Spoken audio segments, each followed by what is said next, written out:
다음 소식입니다. 2차 종합특검 후보를 추천한 문제로 더불어민주당이 종일 시끄러웠습니다. 쌍방울 대북 송금 사건 당시 김성태 전 회장의 변호를 맡았던 전준철 변호사를 당 지도부가 추천한 것에 대해서 이재명 대통령이 불쾌함을 표시한 사실이 알려졌기 때문입니다. 이른바 친명계 의원들은 당 지도부를 향해서 제정신이냐며 강하게 반발했고 결국 정청래 대표가 사과했습니다. 이윤석 기자입니다. 친명계 이건태 의원이 기자회견을 열었습니다. 당 지도부가 2차 종합특검 후보로 전준철 변호사를 추천한 걸 비판하기 위해서입니다. 정치적 파장과 국민 신뢰에 대한 영향까지 충분히 고민했는지조차 의문이라는 배신과 반역이란 말까지 했습니다. 이재명 대통령에 대한 배신이며 민주당 당론에 대한 명백한 반역입니다. 친명계 다른 의원들도 당 지도부가 제정신이냐거나 대통령을 모독했다고 반발했습니다. 지난 5일 이재명 대통령은 조국혁신당이 추천한 권창영 변호사를 특검으로 임명했습니다. 동시에 민주당이 전 변호사를 추천한 것에 불쾌감을 드러낸 것으로 전해졌습니다. 결국 정청래 대표는 대변인을 통해 사과했습니다. 대통령님께 누를 끼쳐드린 데 대하여 죄송하다는 입장을 가지고 있습니다. 당내 검증 절차를 보강하도록 노력할 것입니다. 전 변호사를 추천한 이성윤 최고위원은 소셜미디어에 전적으로 저의 책임이라고 적었습니다. 변론을 맡았던 부분은 쌍방울 측 임직원들의 개인적 횡령 배임에 대한 것이었고 대북 송금과는 전혀 무관한 부분이었다는 전 변호사의 입장문도 함께 공개했습니다. 국민의힘 주진우 의원은 김성태 변호 전력이 왜 특검 결격 사유인가라면서 논란 자체가 우습다고 비판했습니다. 청와대는 정치적 해석이나 의미를 부여하는 건 적절치 않다는 입장을 밝혔습니다. JTBC 이윤석입니다. 가뜩이나 조국 혁신당과의 합당 논란으로 내홍을 겪던 더불어민주당은 더 어수선해지는 모양새입니다. 지금 민주당 최고위원회의든 마라톤 회의를 예고했는데요. 회의장 앞에 가 있는 구혜진 기자 연결하겠습니다. 자, 구혜진 기자, 지금 최고위원회의에서는 어떤 논의가 이루어지고 있습니까? 네, 저녁 7시쯤 정청래 대표를 비롯한 당 지도부가 속속 이곳 국회의원회관에 모였습니다. 앞서 정 대표의 합당 제안 이후 강득구, 이현주, 황명선 최고위원 등 친명계가 공개적으로 반발하며 파열음이 계속돼 왔습니다. 정 대표는 이들의 의견을 충분히 수렴을 하겠다며 시간 제한 없는 마라톤 최고위를 예고했습니다.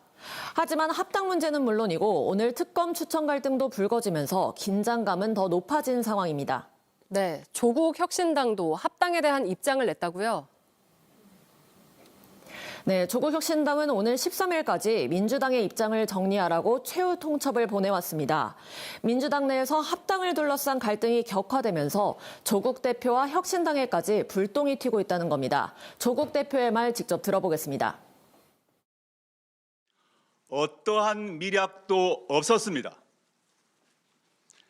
어떠한 지분 논의도 없었습니다. 거론되지도 않았던 지분 논의를 들먹이며 줄 지분이 없다고 비난하는 행태, 모욕적입니다.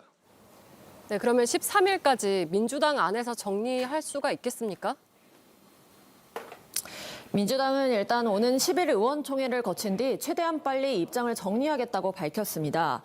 당초 정 대표는 당원 여론조사를 통해 의원들의 반발을 돌파하겠다라는 계획이었는데요. 현실적으로 13일 전에 시행을 해서 결과를 도출하기는 빠듯한 게 사실입니다. 특히 여론조사를 하려면 최고위를 거쳐야 하는데 비당권파 의원들은 이마저도 부정적입니다. 당장 조 대표가 제시한 시한을 두고도 시간적으로나 절차적으로나 도저히 받아들일 수 없다거나 우리 당의 일은 우리가 알아서 할 테니 본인 당의 일에나 신경 쓰라며 냉소적인 반응을 내놓고 있습니다. 정 대표는 내일도 재선의원 그리고 상임 고문단과 간담회를 갖고 합당과 관련한 의견 수렴을 계속해서 이어나가겠다는 계획입니다. 지금까지 국회의원회관에서 JTBC 구혜진입니다. 더불어민주당과 정부, 청와대가 대형마트의 새벽 배송을 허용하도록 규제를 완화하기로 했습니다. 박수현 민주당 대변인은 오늘 고위 당정협의회를 마친 뒤 오프라인 중심 유통 규제 체계를 개선할 필요가 있다면서 현재 0시부터 오전 10시까지 영업시간을 제한하고 있는 유통산업발전법 개정 추진에 합의했다고 말했습니다. 당정청은 골목 상권이 직격탄을 맞고 배달 노동자의 건강권이 악화될 수 있다는 우려에 대해서도 상생 방안과 건강권 보호 대책을 함께 마련하겠다고 밝혔습니다. 국민의힘에서 제명당한 한동훈 전 대표가 오늘 토크 콘서트를 열었습니다. 자신의 제명은 윤석열 전 대통령이 시작해서 장동혁 대표가 마무리한 이른바 김옥균 프로젝트의 일환이라고 강조했습니다. 구민주 기자입니다. 한동훈 전 대표가 실내 체육관을 가득 채운 지지자 만여 명의 환호를 받으며 무대에 오릅니다. 당 최고위로부터 제명이 확정된 지 열흘 만에 첫 공개 행보입니다. 친한계 의원 10여 명도 자리를 함께했습니다. 한 전 대표는 장동혁 대표와 친윤계가 자신을 제명했지만 여기서 포기하진 않을 것이라고 거듭 강조했습니다. 여러 못 볼 걸 당하고 여러분 앞에 당당히 섰습니다. 제가 제 풀에 꺾여서 그만둘 거란 기대를 가지시는 분들은 그 기대를 접으십시오.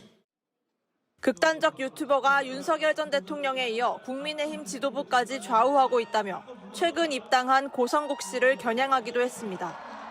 당원 게시판 논란에 대해선 미리 알았다면 가족들을 말렸을 것이라고 했지만 결국 한동훈 지도부를 해체하기 위한 친윤계의 공격, 이른바 김옥균 프로젝트였다고 날을 세웠습니다.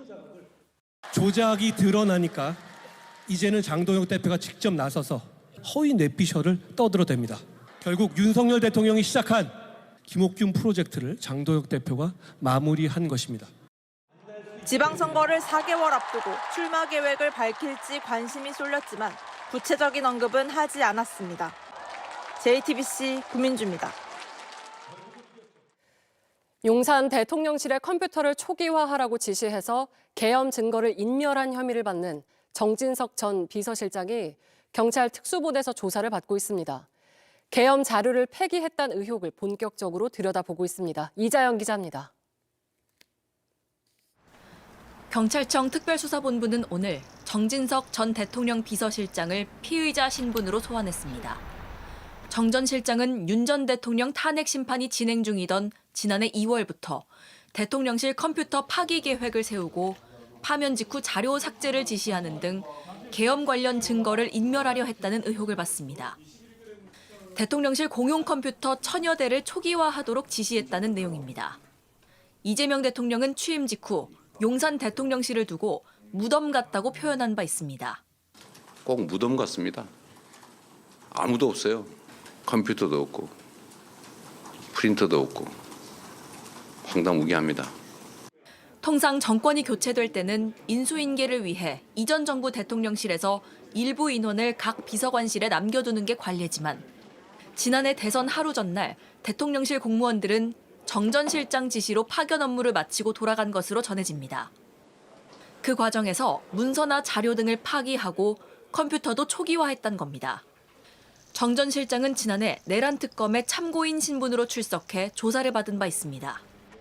다만 당시 PC 초기화 의혹은 조사하지 않았고 특검은 이 내용을 경찰 특수본에 넘겼습니다.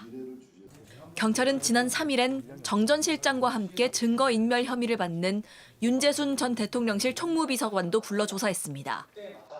앞서 내란 특검은 윤 전 비서관이 제철소 용광로에 넣어 컴퓨터를 폐기하라고 직원들에게 지시했다는 진술을 확보했습니다. JTBC 이자연입니다. 김건희 씨의 집사로 알려진 김예성 씨와 김상민 전 부장검사의 1심 선고가 내일 예정돼 있습니다. 이상민 전 행정안전부 장관의 내란 중요임무 종사 혐의에 대한 법원의 판단도 오는 12일에 나옵니다. 김혜리 기자입니다. 내일 오후 2시 서울중앙지방법원에선 김건희 특검이 기소한 두 사건의 1심 결론이 나옵니다. 김건희 씨 일가 집사로 지목된 김혜성 씨의 횡령 사건과 김상민 전 부장검사의 매관 매직 의혹 사건입니다. 김혜성 씨는 김건희 씨와의 친분을 내세워 대기업들로부터 184억 원 투자를 받았는데 이 중 48억 원을 빼돌린 혐의를 받습니다. 김상민 전 부장검사는 김건희 씨 측에 이후한 화백에 1억 4천만 원대 그림 점으로부터를 건네며 총선 공천을 청탁한 혐의로 기소됐습니다. 특검은 두 사람에 대해 각각 징역 8년과 징역 6년을 구형했습니다. 최근 김건희 특검 기소 사건들이 줄지어 공소기각과 무죄 판결을 받았던 터라 내일 선고도 중요한 시험대가 될 것이란 평가가 나옵니다. 두 피고인 역시 재판부에 본류 사건과 무관한 별건 수사라며 공소기각 판결을 내려달라 요청한 상태입니다. 오는 12일엔 이상민 전 행안부 장관의 내란 중요임무종사 혐의 1심 선고도 예정돼 있습니다. 윤석열 정부 국무위원에 대한 법원의 두 번째 판단입니다. 이 전 장관은 JTBC 등 특정 언론사에 대한 단전 단수를 지시하는 등 계엄에 적극 가담한 혐의를 받습니다. 앞서 한덕수 전 총리 재판부는 이 전 장관이 윤석열 전 대통령의 단전 단수 지시를 하달했다고 인정한 바 있습니다. 이상민이 윤석열의 지시에 따라 소방청장 허석권에게 전달한 특정 언론사 단전 단수 조치는 경찰이 2024년 12월 3일 24시경 특정 언론사를 진입 봉쇄하면 소방이 단전 단수 조치를 하라는 취지의 내용입니다. 특검은 한 전 총리와 마찬가지로 이 전 장관에 대해서도 징역 15년을 구형했는데 1심 형량이 어떻게 나올지 주목됩니다. JTBC 김혜리입니다. 어젯밤 경북 경주에서 두 건의 산불이 났습니다. 헬기가 뜨면서 불길이 금방 잡히나 했는데 강풍을 타고 다시 살아나면서 진화율이 뚝 떨어졌습니다.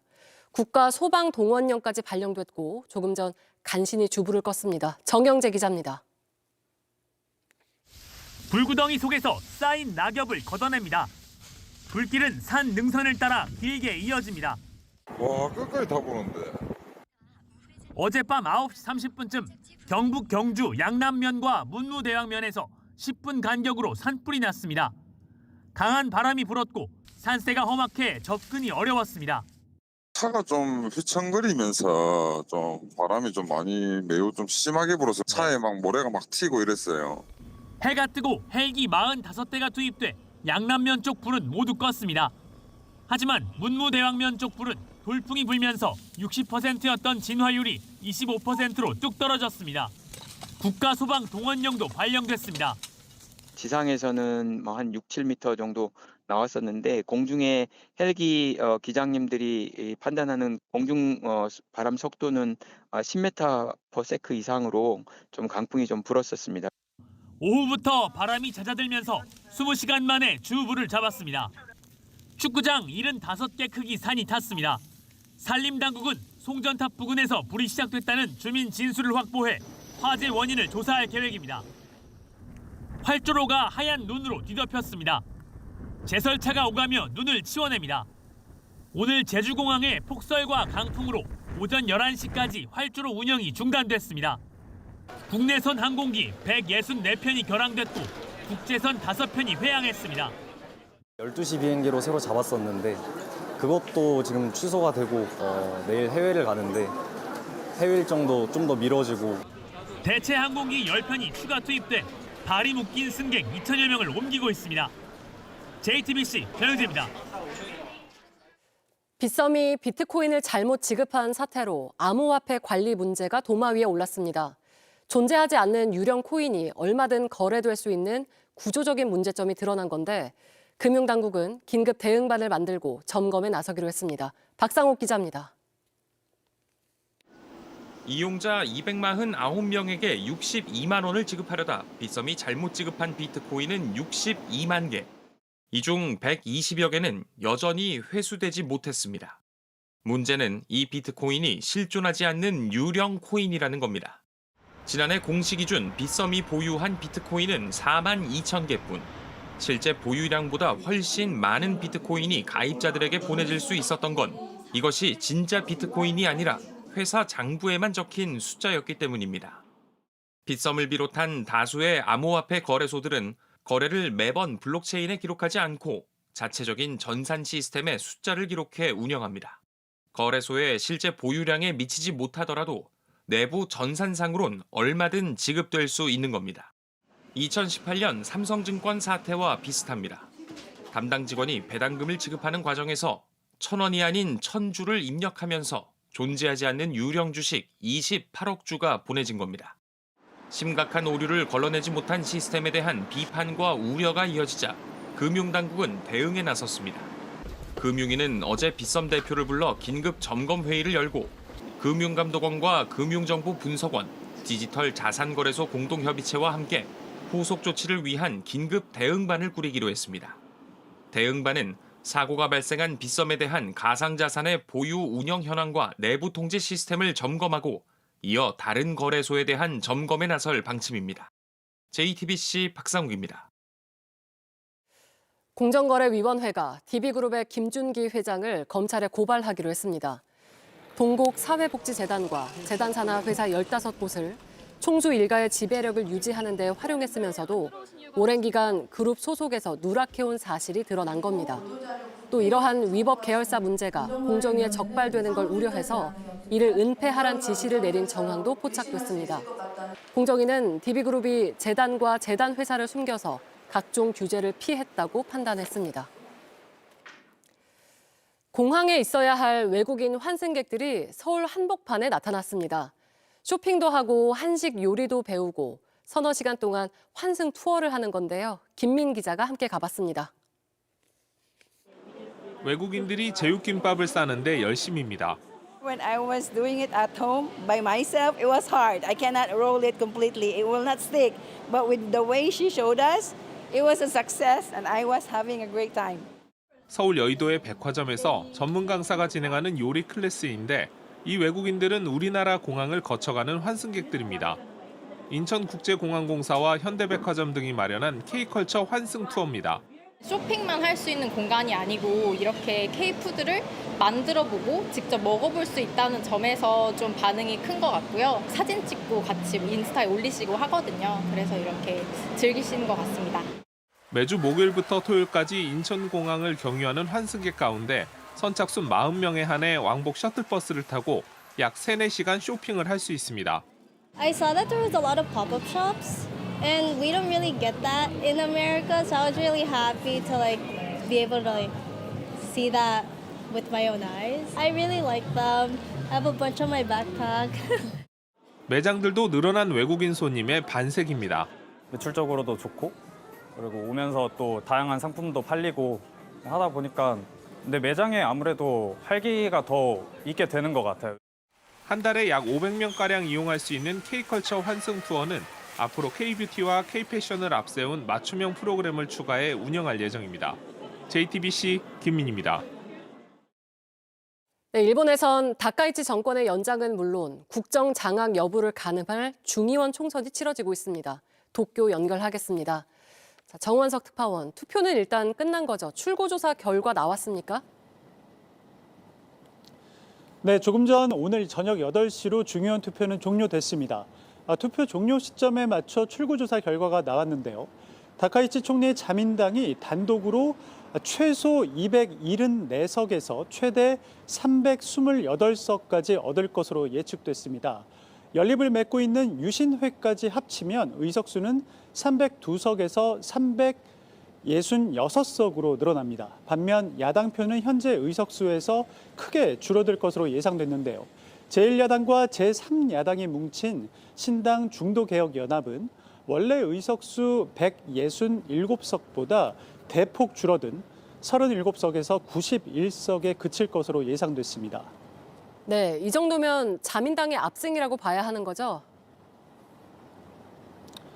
그렇습니다. 출구조사다 보니까 최종 개표 결과를 봐야겠지만 이 구간 내에서 결과가 나온다면 사실상 자민당의 압승이라 볼 수 있습니다. 전체 의석수가 465석이 걸려 있는데 과반인 233석을 넘어 모든 상임위와 상임위 과반 의석을 차지하는 절대 안정다수 의석수는 261석입니다. 자민당 단독 과반이 유력한 데다 유신회와 합쳐서 절대 안정다수 연장을 꾸릴 가능성도 상당히 큰 것으로 분석됩니다. 네, 그 310석이 가능해지면 헌법 개정도 가능합니까? 그렇습니다. 310석은 전체 의석수의 3분의 2에 해당합니다. 의석의 3분의 2를 확보한다면 참의원에서 부결된 법안을 재의결할 수도 있고 개헌안을 발의할 수도 있습니다. 이 경우 다카이치 정권이 내세웠던 3대 안보문서 조기 개정과 무기 수출 규제, 국가정보국 창설 등 안보 정책도 과감하게 밀어붙일 수 있을 것으로 보입니다. 개표 결과의 윤곽은 내일 새벽쯤 나올 것으로 예상됩니다. 지금까지 도쿄에서 JTBC 정원석입니다. 미국과 이란이 8달 만에 핵 협상을 다시 열었지만 오히려 긴장 수위가 더 높아지고 있습니다.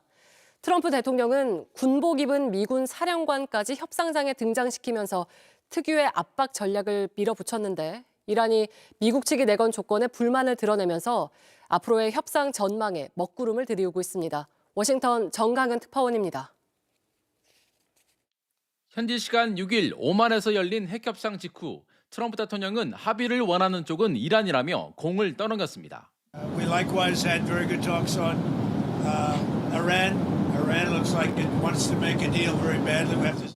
하지만 하루 뒤 나온 이란의 공식 반응은 달랐습니다. قد تم مراعاة ذلك في مفاوضات أمس. أما بالنسبة للتخصيب الصفري فهو بالنسبة لنا خارج عن إطار المفاوضات.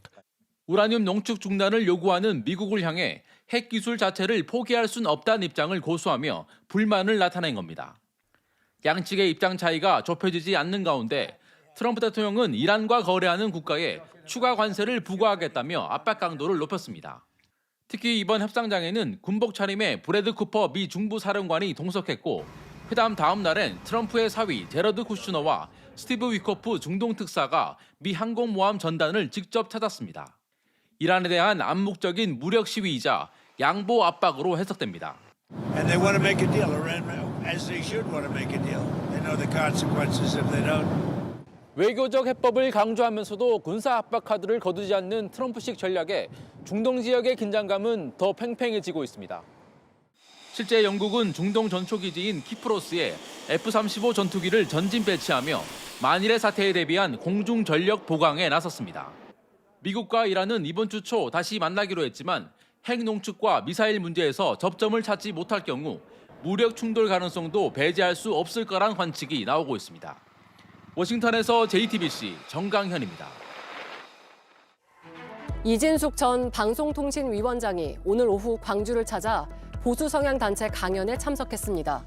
이 전 위원장은 애초 5.18의 상징적 공간인 전일빌딩 245에서 강연할 계획이었지만 광주시가 정치적 목적으로 사용할 수 없다며 대관을 취소했습니다. 주최 측은 근처 호텔로 장소를 옮겨서 비공개로 강연을 진행하려다 뒤늦게 공개했고 일부 시민단체들은 광주를 떠나라며 항의했습니다. 네, 오늘 절정에 달했던 한파는 내일 오전까지 이어지겠습니다. 내일 아침 최저기온은 서울과 대전 영하 8도, 광주와 대구 영하 6도로 낮겠고 내륙을 중심으로는 영하 10도를 밑도는 강추위가 예상됩니다. 내일 낮부터는 한파가 누그러지면서 대부분 지역 기온이 영상으로 오를 거란 예보입니다. 산불이 발생한 경주 등 영남 동해안과 강원 동해안을 중심으로 건조 경보가 발효 중입니다. 내일도 강하고 건조한 바람이 예상돼서 화재에 각별히 유의하셔야겠습니다. 뉴스룸 마치겠습니다. 내일 뉴스룸은 저녁 8시 10분에 시작합니다. 고맙습니다.